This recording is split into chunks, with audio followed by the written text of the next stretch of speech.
Welcome to Fish University, your one-stop shop for the science behind fish management.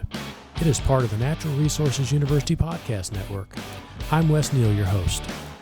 I'm an extension professor of fisheries and a researcher for Mississippi State University. Join me as I talk to researchers, managers, and landowners about the tools and science and the tricks of the trade for managing fish, water, and habitat. The goal is for you to have better fishing and a healthier aquatic ecosystem. So grab a notebook and the beverage of your choice and relax and enjoy Fish University.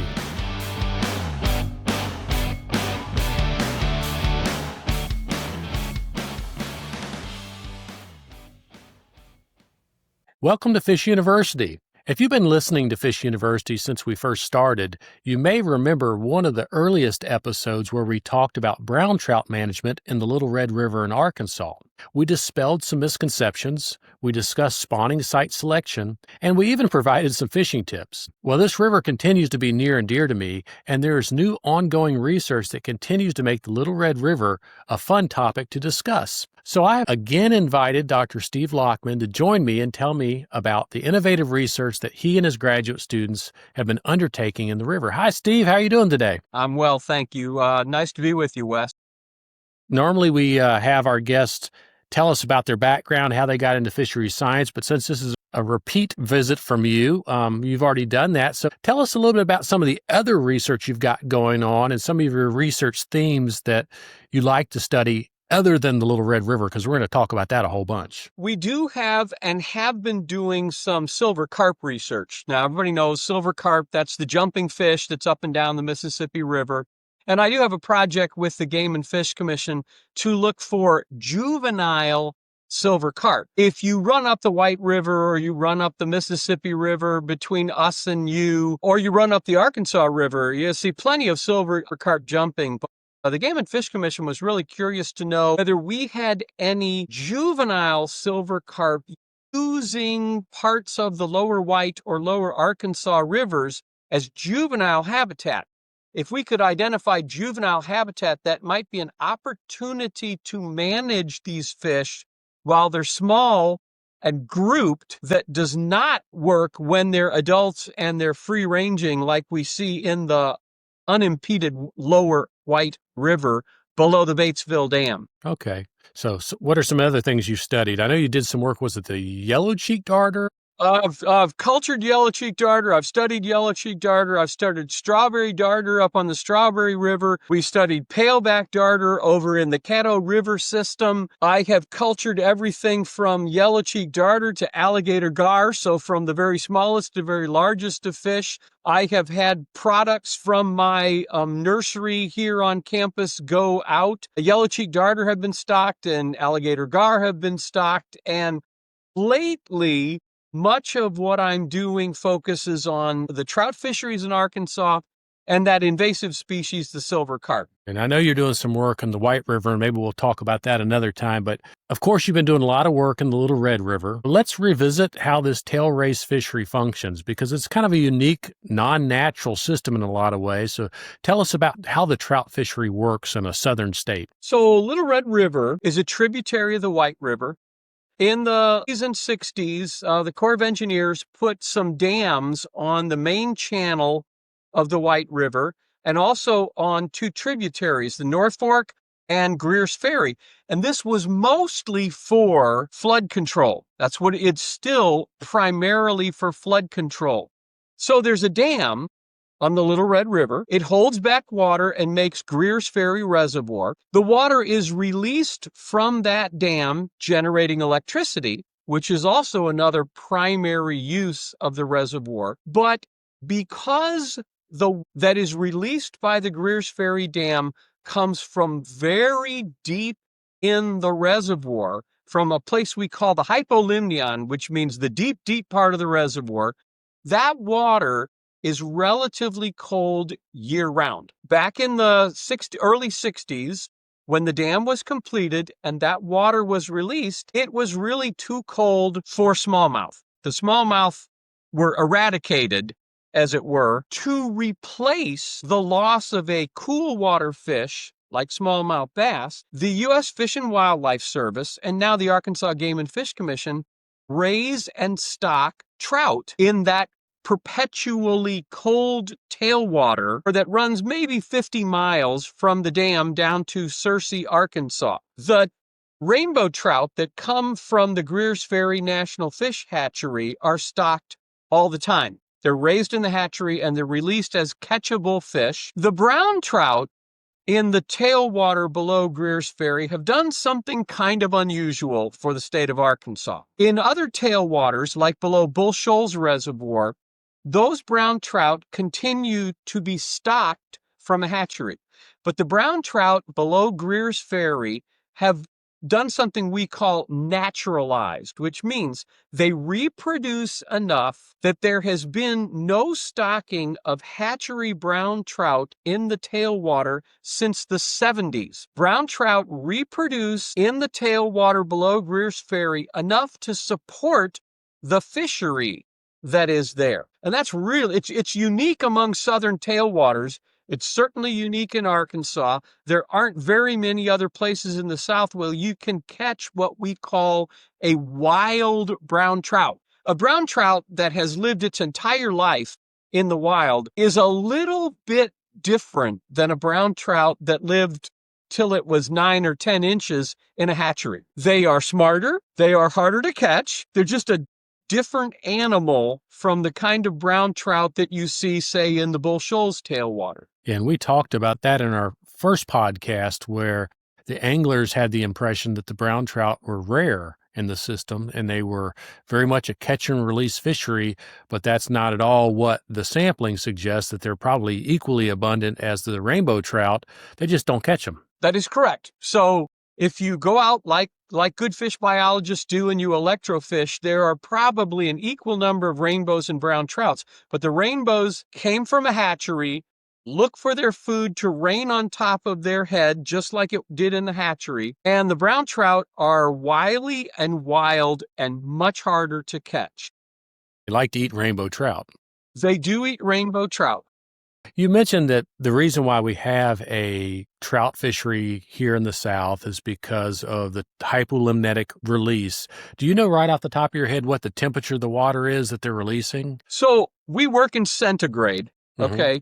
And it's interesting because the water in that hypolimnion has a seasonal cycle, just like the water at the surface of Greers Ferry Reservoir is warm during one season and cold during another. But we've found out by both studying the temperature of the water released by the dam and the water temperature all up and down that tailwater that it's a little bit out of sync from what the average person or the average angler might expect.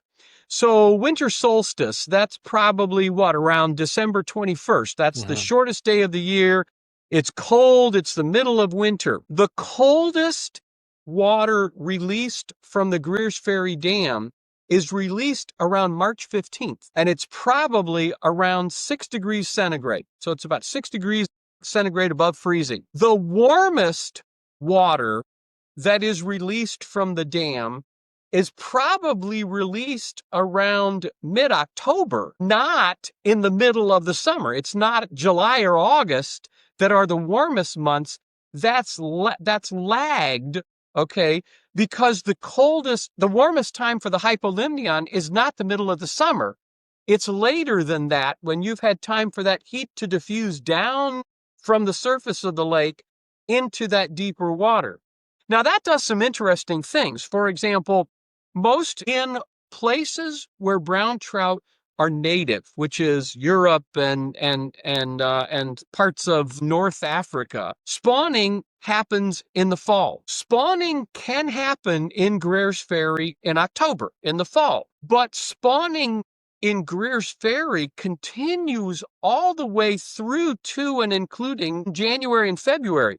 So given this hypolimnetic release and this change from a seasonal signal, spring, winter, summer, and fall, we tend to see spawning that starts from early fall and goes all the way into late winter or early spring because of the way water is released from the dam.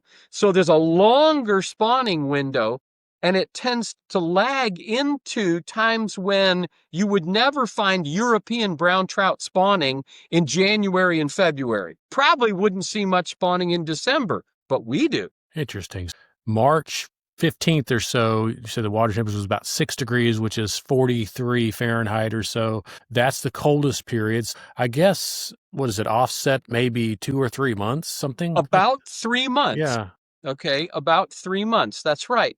And so, as you can imagine, there's some weird interactions between the air temperature. In most streams, air temperature is a really good predictor of water temperature because the stream temperature and the air temperature are sort of synced. That's not the case in the Little Red River. Our coolest temperatures are when you would expect for the water, are when you would expect air temperatures to start getting warmer. And as a result, there's a very interesting relationship between how much water is being released from the dam, how cold that water is, how warm the air temperature is, and where you are in that tailwater that determines just how warm that tailwater gets. So if 43 Fahrenheit's the coldest that happens in March, what does the river get up to in, say, October? So the river can get up to 25 or 30 degrees centigrade, depending on where you are in the river.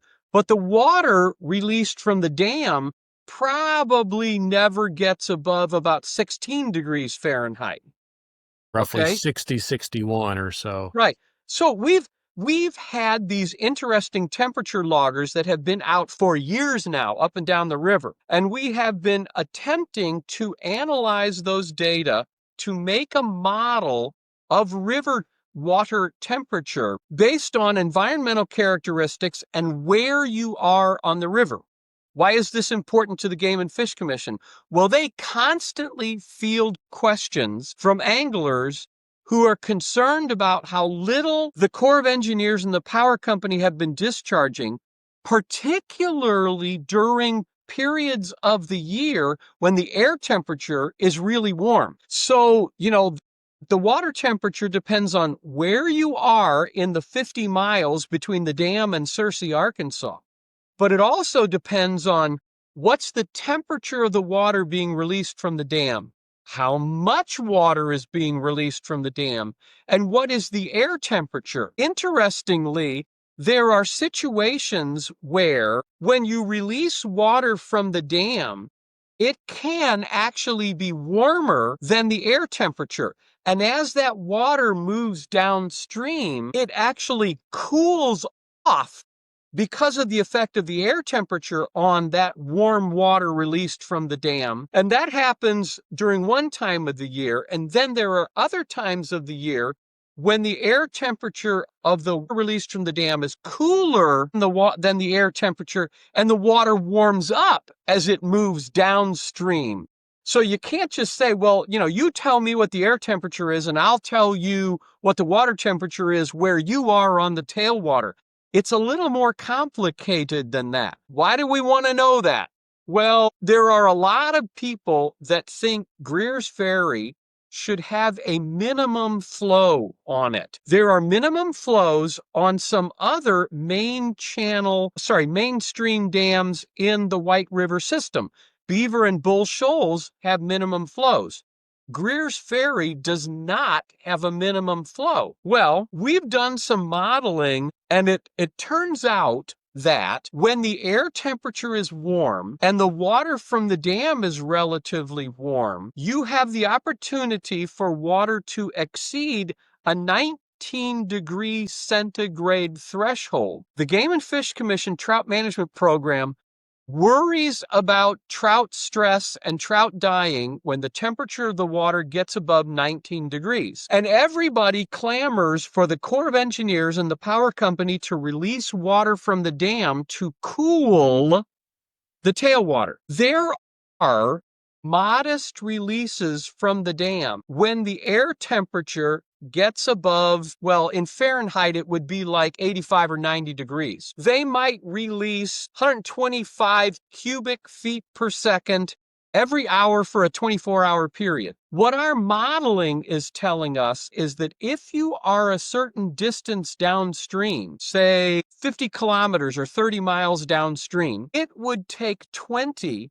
to 50 times as much discharge as is currently being released to drop the water temperature 2 degrees centigrade. So if the water temperature gets above 19 degrees and everybody wants the Corps of Engineers and the power company to turn on the dam and chill the tailwater, they would have to release so much water that they would start lowering the reservoir just to get that 2 degrees centigrade drop to chill those trout, which is really not likely. And what our modeling is showing us is that it is unlikely to get the power company and the Corps of Engineers to agree to minimum flows that are high enough to really help trout far downstream when the air temperature is warm and the water from the dam is warm. Doesn't sound like a good solution for any of that. How do you fix that? So I think the way to think about this, and okay, so how do you fix that? Well, maybe you don't need all the shoals to be below 19 degrees. We know from other sampling that there are brown trout that stay more than 30 miles or 50 kilometers downstream of the dam. And they're there year round, even when water temperatures get warm. They must be finding thermal refuges in deep pools in that period. So when an angler who's wade fishing on a shoal puts his thermometer in the water and says, oh no, the shoal is above 19 degrees, maybe the shoal is above 19 degrees. But the brown trout that he might be fishing for are probably not on that shoal at 19 degrees. They're in a pool upstream or downstream of that shoal, hiding under large woody debris in the shade where it's deep, where it's probably less than 19 degrees. And so if I were the Game and Fish Commission, I would make sure there are plenty of deep pool habitat with lots of shade and wood. Fortunately, if anybody's ever been on the Greers Ferry tailwater, you know there's a lot of docks. And every one of those docks creates shade, and all of that shade is actually good thermal refuge for brown trout. It's a lot of vegetation, too. Does the vegetation help in that respect? If the vegetation is in shallow water, then no, probably not. If the vegetation is in deep water, then perhaps, yes. Now, brown trout, if I recall, they're more thermally tolerant than rainbow trout. I believe they can tolerate a higher maximum temperature. So do you find that 30 miles downstream that the population tends to be more brown trout than rainbow trout during summer months? We do. We do, in fact, see that. We have some data that suggests that so the trout management program of the Game and Fish Commission pays a lot of attention to the first 30 miles below the dam. They call that the managed tailwaters. Not that they don't manage trout below that, it's just that it is managed with special regulations, and below the Highway 30 statewide trout regulations take over. We have been, for the last couple of years, paying particular attention to that section between the Highway 305 bridge and Searcy. It's probably a 30-kilometer section of stream, okay? And we know that when you get to Searcy, the Little Red River is a warm water fishery. It is dominated by largemouth bass and channel catfish and bluegill and crappie, just like you would expect a warm water fishery. But back upstream at the 305 bridge, it's a cold water trout fishery. You occasionally see warm water fish. Wes, if I remember correctly, you caught a smallmouth bass the first time we fished the Little Red River together, and it was way up by Lindsay's Rainbow Resort, which is well into the managed trout fishery. So it's not that warm water fish don't go above there. It's just they don't dominate the fish assemblage there. So at that 305 bridge, somewhere in the neighborhood of 75% of the fish we catch are cold water fish. That's trout and sculpin. When you get downstream about 10 kilometers, you start to see that transition, and probably 75% of the fish are warm water fish, and most of the cold water fish are in fact brown trout. So we thought that there would be this thing. In a fancy scientific term, we call it an ecotone. It's where two different communities overlap. And we expected, by sampling that lower section of the Little Red River, that we would see this interesting mix of cold water and cool water and warm water fish that probably moved up and downstream with changes in water temperature. That is not what we saw. That ecotone is there. And the transition does, in fact, happen between the Highway 305 bridge and about 10 or 15 miles downstream of that. Below that 15-mile section, you are dominated by warm water species. Channel catfish, blue catfish, a lot of suckers, which are warm water species. Above that, you are dominated by cold water species. What we found is that regardless of the season, that ecotone was stationary in that 15 kilometers. What does that tell us? Well, it tells us that the brown trout are not necessarily all leaving and going upstream when the water temperature gets warm, which means they must be finding thermal refuges in deep pools in that ecotone. What about tributaries? Are tributaries influencing the river at all down there? So I took it upon myself to try to figure out how much influence there is from creeks and tributaries.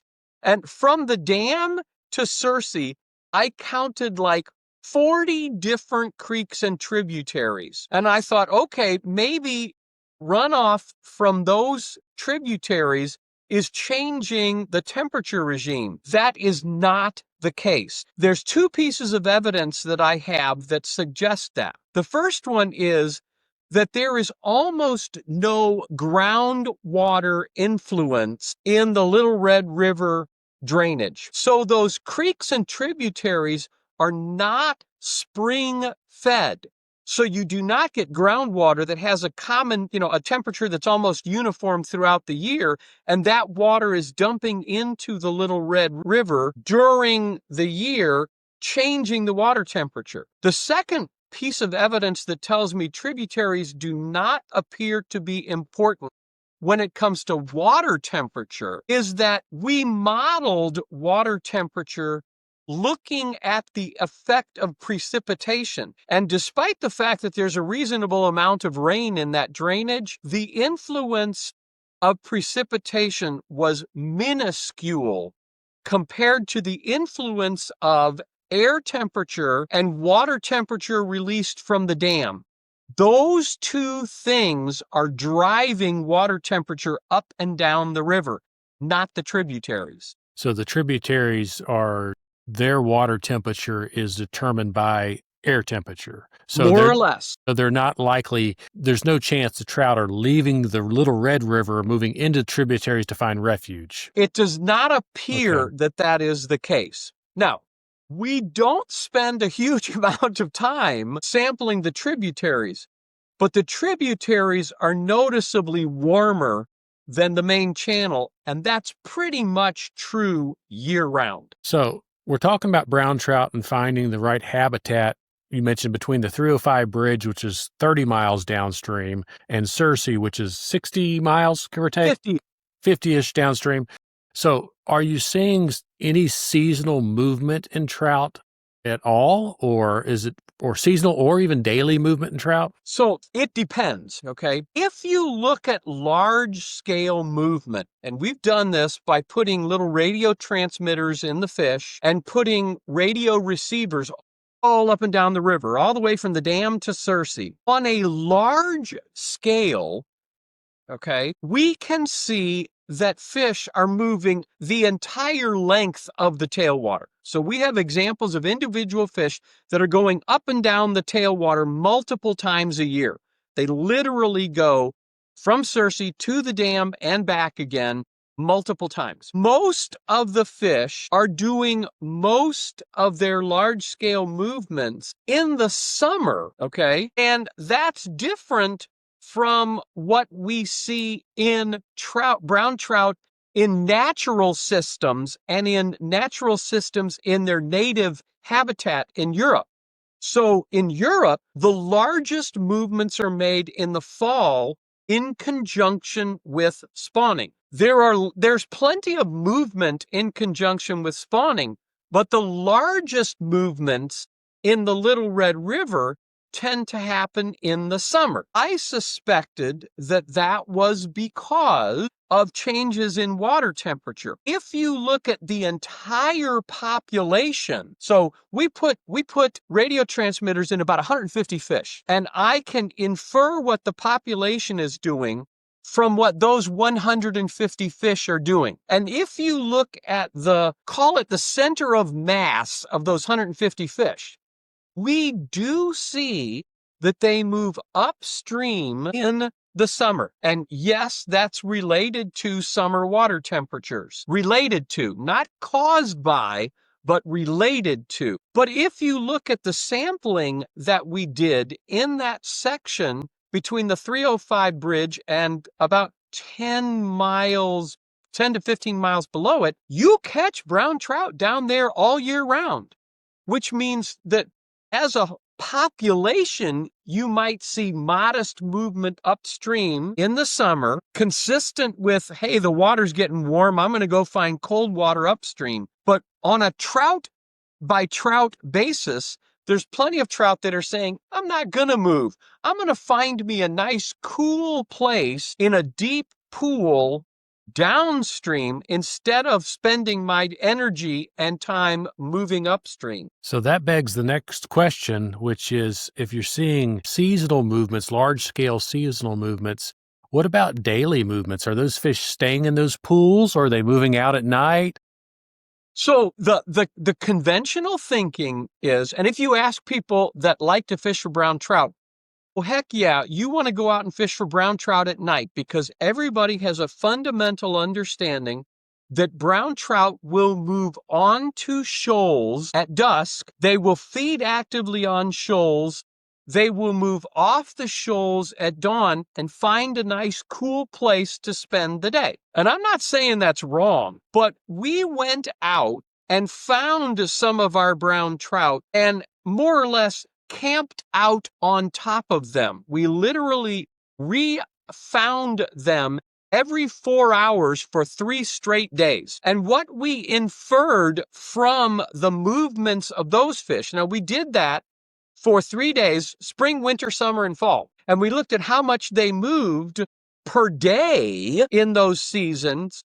And those brown trout moved around more in the winter than they did in the summer. So you look at large scale movements and it looks like summer is where they make the biggest big moves. But if you look at small scale movement, it looks like they're moving around and making a lot of more small scale movements in the winter than the summer. The other thing we found was that in the Little Red River, we did not see this typical, let's move up onto the shoals at night, let's move back into the pools during the day. They were equally active at night, at the day, and during what we'll call transition periods at dawn and dusk. They were equally active at all 3 of those times of the day. They did prefer channel habitat close to wood. If I was giving advice to an angler, most anglers know a whole lot more about catching brown trout than I do. But clearly from our studies, focusing on wood that is in the main channel of the river, not necessarily stacked up against the bank, would be a really, really good bet for fishing for those wily brown trout. One of the things that we found, one of the things we're thinking, and I don't have a perfect explanation for what we're seeing, but when you compare the behavior of brown trout in native streams in Europe that are natural, you see this typical, I'm going to feed at night, I'm going to go in the pool during the day. We don't see that. Why not? Well, one of the things that we see in the tailwater below Greers Ferry Dam is what we call power peaking. So each day, the water is going from 6 inches to 6 feet for hours at a time. That is not a typical hydrologic cycle that a brown trout in Europe is going to see on a daily basis. And it's conceivable that brown trout don't behave like they would in a natural setting because the influences of hydropeaking and big releases of water have sort of messed up the more natural routine that you might see.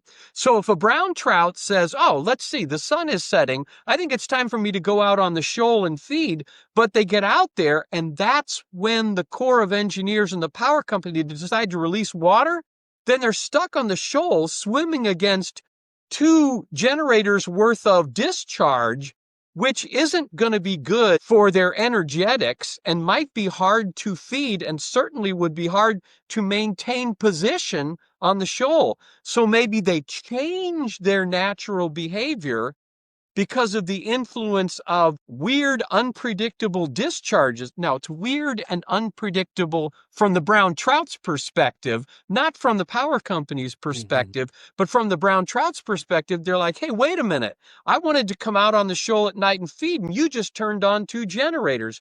What am I going to do now? Well, I'm probably going to go find some place to hunker down while the flow is high. When the flow isn't high anymore, now I'm hungry, but it's the daytime. So maybe I'm going to go out on the shoal when I wouldn't normally or in a natural setting, but I have to adapt my behavior to the unnatural conditions of a tailwater. Seems to me that you have the opportunity to test some of those hypotheses by looking at movement upstream versus downstream because of that lag period it takes for the water to get downstream. Could you look to see if there's a temporal offset in behavior? Okay, so we've tried to do that without having experiments that were specifically designed to address that. And we did not find the kind of relationships that you're suggesting we might have. So during our what we call die-yield periods, we're out there nonstop for 3 solid days, we could look at what the flows were right before we relocated it and look at what the flows were in between the last time I located it and this time I located it. The problem is we're not really on top of an individual fish.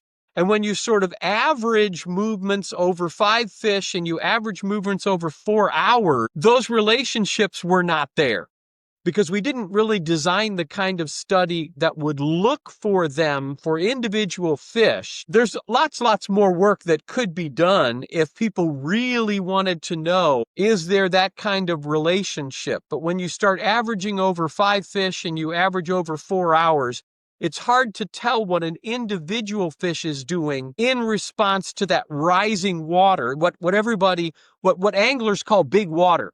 We know that, sometimes it's better to fish for brown trout on that rising water, which is that big slug of water that you get that came downstream from the dam starting to release. And yeah, there it is right there at the beginning of big water. It seems like that's a good time to fish for brown trout. But when you're in the middle of that big water, I'm not sure that that's the greatest time to fish for brown trout. Yeah, you need to find a backwater eddy or somewhere they can hunker down because otherwise they're wasting all their energy trying to stay out there. We presume that brown trout are smart enough to know that it's not a great idea to stay on the shoal when 2 generators worth of discharge is on top of them. Hello, everyone. Thanks for listening to Fish University. Do you have a question or a topic for the podcast? If so, you can email me at wes, that's W-E-S, .neal, that's N-E-A-L, at Mississippi State, that's M-S-S-T-A-T-E, .edu. Or instead, please visit the Fish University Facebook page. On the Facebook page, you will find useful articles, videos, stories, and other information, as well as updates on upcoming podcasts. Not to mention, you can send me a private message with questions or suggestions. Just search Fish University and look for our colorful logo. And please follow the Fish University page, We need your support. Now back to the show.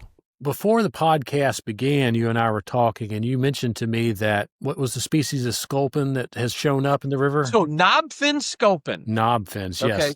We have been, and when I say we, that's the royal we, because I've got a colleague across the hall who is actually the principal investigator on a diet study on brown trout. So all the work we've done shows brown trout in the Little Red River may be reproducing well on their own, but they're not growing so well. Relatively slow compared to other tailwaters in Arkansas. And everybody wanted to know, is there enough food for them? What are they eating? 20 years ago, a colleague of mine from Arkansas State said that sow bugs make up 70% of the diet, but that brown trout were probably temperature limited, not food limited. We're repeating that study. And one of the biggest differences between that study and this study is that thanks to some anglers who on their own have introduced a new bait species to the tailwater in Greers Ferry, there's a fish out there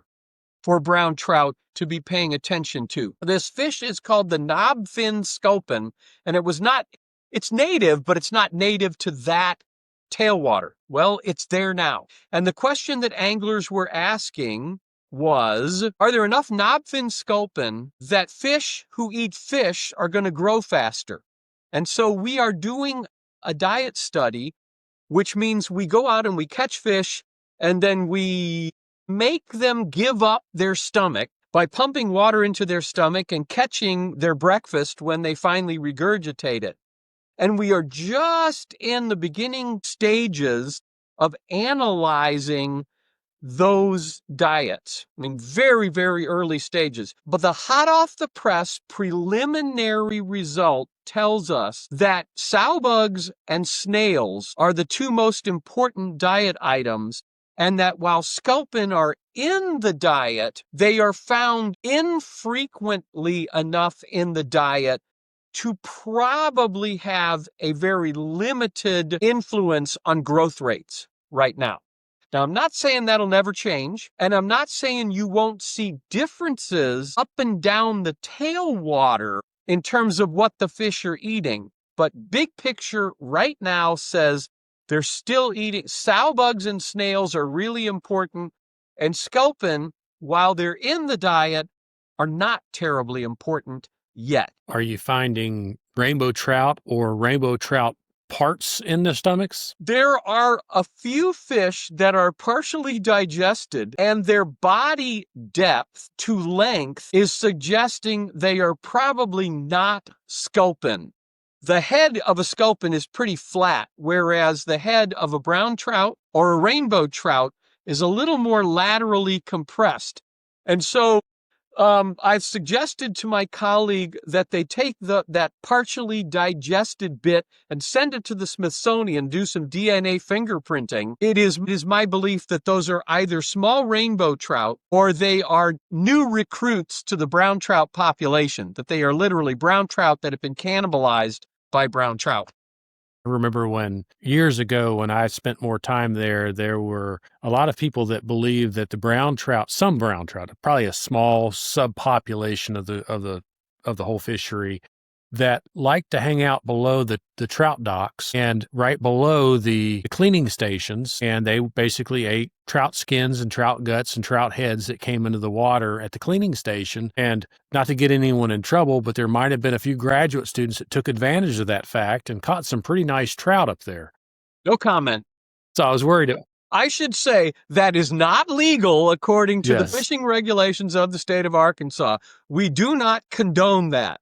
I did fish there one time with my father years ago, and I took that knowledge and I said, well, trout are not legal bait, but chicken livers are. And we fished with chicken livers, and we caught a really nice brown trout on a chicken liver of all things. I know the purists out there are ready to start sending me hate mail, but the fly fishermen are going to hate you, but that was a long time ago.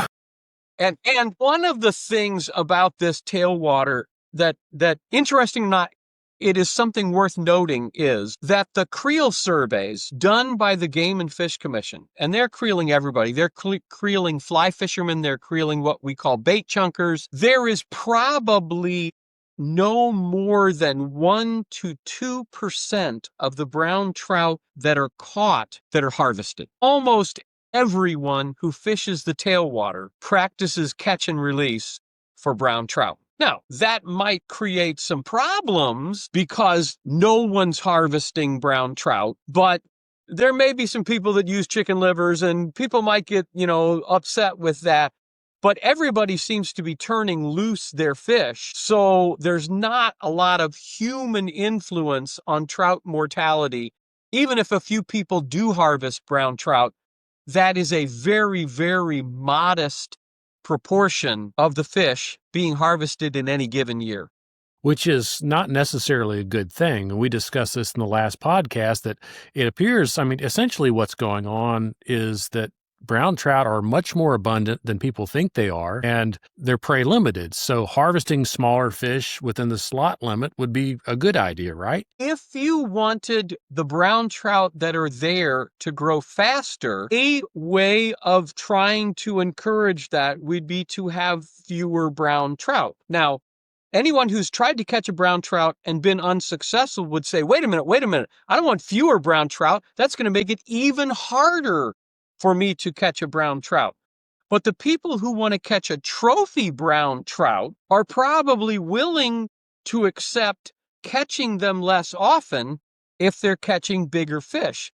But right now, there are so few brown trout being harvested that it is unlikely that you will see increases in growth rate with the number of brown trout that are out there right now and no other changes to the system. And for full disclosure, this river once held the world record brown trout. So, we're not likely to grow fish of that size. It was just over 40 pounds, right? That is correct. You're not likely to grow fish of that size now, largely because there's just too much competition. That is something that I would agree with. There certainly are plenty of brown trout. They are smart. They are different than brown trout, say up on the White River or North Fork, below Bull Shoals or North Fork. And you got to work pretty hard to catch them. One more thing we could talk about is you had mentioned in the very beginning of the podcast that it was a smallmouth bass fishery. They decided to put this dam and hyperlimnetic release on the river, and that pretty much extirpated smallmouth bass up in the trout waters. But there is that transitional zone that's downriver. How are the smallmouth bass doing in that area? So that area, there's not a lot of access in that area. Okay, so full disclosure, there's a 20-mile stretch of the Little Red River from the Highway 305 bridge down to the Riverside boat ramp in Searcy, Arkansas. And there is no public access along that 20-mile stretch. So this is a unique part of the Little Red River that doesn't get a lot of fishing. It is also unique because it is a 15-mile stretch of river that has cool water, cold water, and warm water fish. Where else can you launch your boat and without taking your boat out and going someplace else, can you legitimately expect to catch walleye, smallmouth, largemouth, spotted bass, channel catfish, and crappie, all in the same 15-mile stretch of the river? There are plenty of warm water species in that stretch, but there are also plenty of cold water species in that stretch. Our diet study is looking at what brown trout in that stretch are eating, and it seems like there could be warm water forage fish that are available to those brown trout that you would not expect to be abundant or available to brown trout closer to the dam. And we are looking at whether that gives them the opportunity to grow faster and be bigger brown trout in that unique stretch below the 305 bridge. Are we talking threadfin shad, gizzard shad, or something else?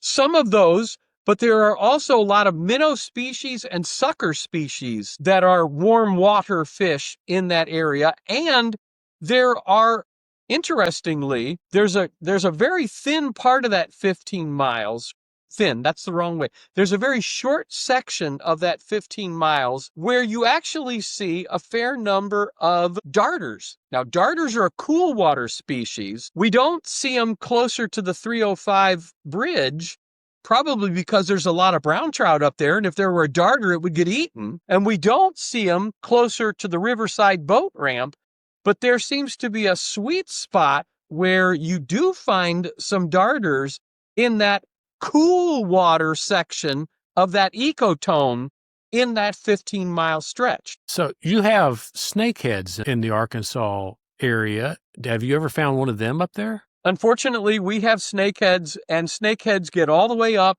to the base of the dam. Wow. But they are not abundant in any stretch so far. We have not found them in great numbers, but when the Game and Fish Commission trout management program is out doing their typical electrofishing sampling, anytime they see a snakehead, it is harvested, it is weighed, measured, and removed from the fishery, and they're not common there yet. They're there, they're not common.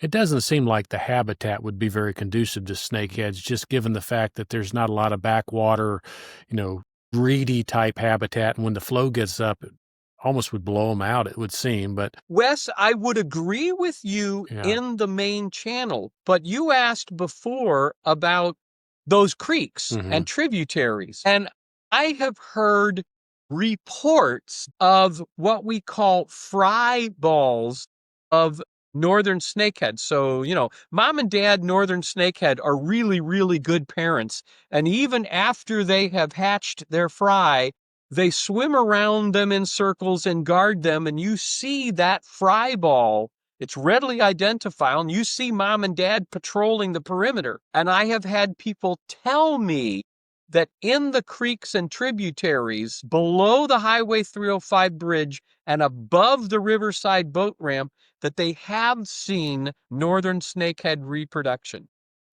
Last question on weird fish. Silver carp, bighead carp, do they make it up there? Okay, I have not seen silver or bighead carp.